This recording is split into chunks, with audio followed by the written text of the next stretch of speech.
Hello YouTube, and welcome to my channel dedicated to sharing my skinny fat retirement journey. My name is RC and I retired from the Federal Civil Service, or FCS as I will refer to it, after a 30-year career with the federal government. Although I spent those 3 decades with the same employer, I held several different positions during that time. Both blue collar for the first 10 years and then white collar for the next and last 20. I began my career with the federal government in the U.S. Army, and after completing my 3-year enlistment, I transitioned to civilian life as an apprentice construction electrician. This position and all that came after it were all with the Federal Civil Service. Since retiring, I've never had another job, that is, no W-2 income, and I never plan to. The apprenticeship lasted 4 years, and after I completed it, I worked for about 5 years as a journeyman electrician. After that, I left the Federal Civil Service to start a business. Unfortunately, that did not work out quite the way I had hoped, so after being out of the Federal Civil Service for about 2 years, I returned to it and stayed until I reached my 30-year milestone and became fully vested and eligible to retire, and I did just that.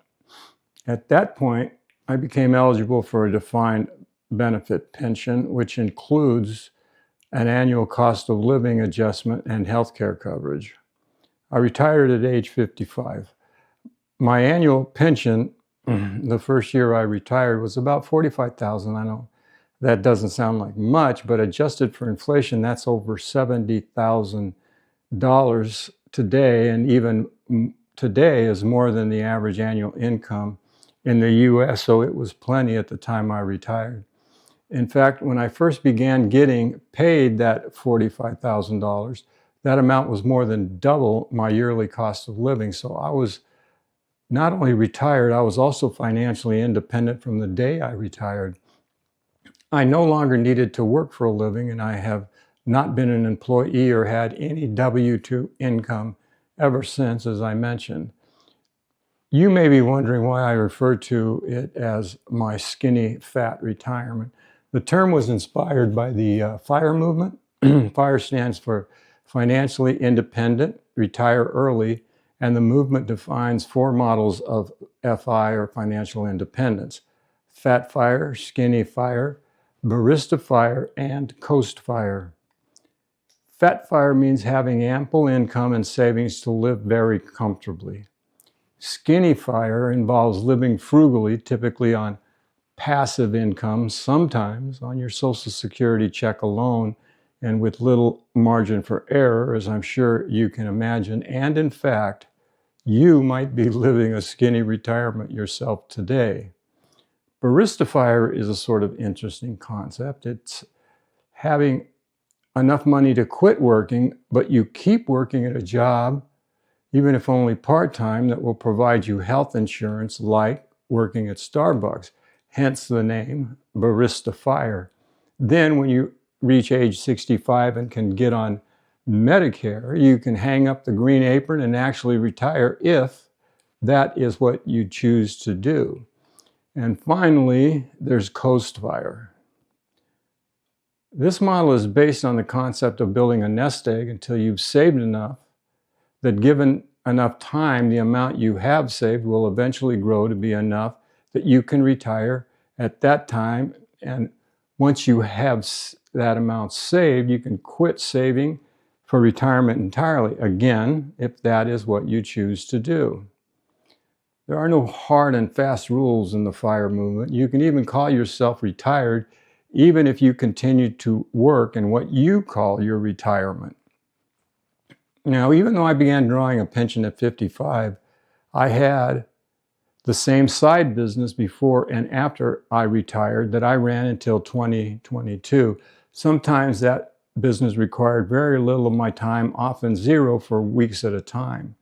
Still, because I was putting in the occasional hours now and then, I did not feel like I was retired. I did not consider myself retired, and I did not refer to myself as retired to others. you might feel otherwise. A lot of YouTubers in the retirement space speak of themselves as retired, although running a YouTube channel can be a lot of work. I know. I run one myself, obviously. Anyway, why do I call my own retirement skinny fat? Well, my total monthly income has grown to nearly 6 times my typical monthly expenses, excluding taxes. Since the day I retired, my income, which includes my federal pension, Social Security, and interest from savings, exceeds 6 figures, and it just keeps growing since I'm saving over $60,000 a year. And that amount that I am saving every year keeps growing every year because my income goes up and I earn more interest. I am completely debt-free with a net worth well above $1 million. I own 2 homes, my primary residence in the United States and a vacation home in Baja California, Norte Mexico. I split my time between these 2 homes. Neither of my 2 homes produce rental income.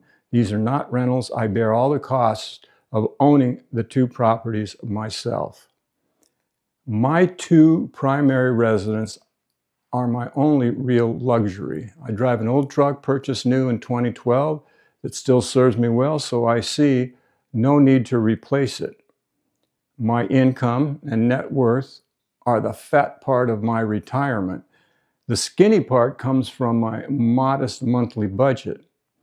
And although I allocate $2,400 a month for expenses, there's a lot of fat in that number. I usually only spend about $2,000 or even less each month, and it is the difference between my annual income and my total amount of my monthly budget that qualifies my retirement as fat, financially speaking. Look, I could afford to spend more. I'm totally aware of that. But there are a couple of reasons I consciously choose to live the way I do. One is I'm just sort of naturally frugal. And the second is that I am genuinely content with my current lifestyle. I don't believe in messing with what's working just for the sake of messing with it. Although, yes, I could, as they say, whoever they are, live higher on the hog. But the simple living truth of the matter is that I'm a rump kind of guy, if you know what I mean. So that's my story, and like my skinny lifestyle, I'm sticking to it. The focus of this channel will be retirement and retirement planning and the logistics of life after retirement, most of which I learned after I had retired. I will also cover topics related to financial independence and touch on subjects related to my favorite topic, which is personal financial management. I'm the author of several books on this subject, including the one back there, Money Well Saved. Back when I had a job, and even after I began collecting my pension benefits, I was also invested in rental properties and other real estate. It was my side hustle, so to speak. After I retired, as I mentioned, I kept the business, but in 2022, I sold my last rental property. But I still find real estate interesting, and the fact is my real estate investments helped me reach my financial goals sooner than I would have otherwise. So that subject is likely to find its way on to this channel as well. The day that last property closed escrow marked the moment I finally considered myself truly retired, both skinny and fat. And it was also the day I became truly and 100% debt-free. Prior to that day, I had 0 personal debt, but I had almost $2 million in real estate debt that was entirely paid for from the positive cash flow on my rentals. Once I sold the last of my properties, I not only got that business debt off my books, I was also able to bank a few $100,000 of equity, and that had been my goal for that business all along.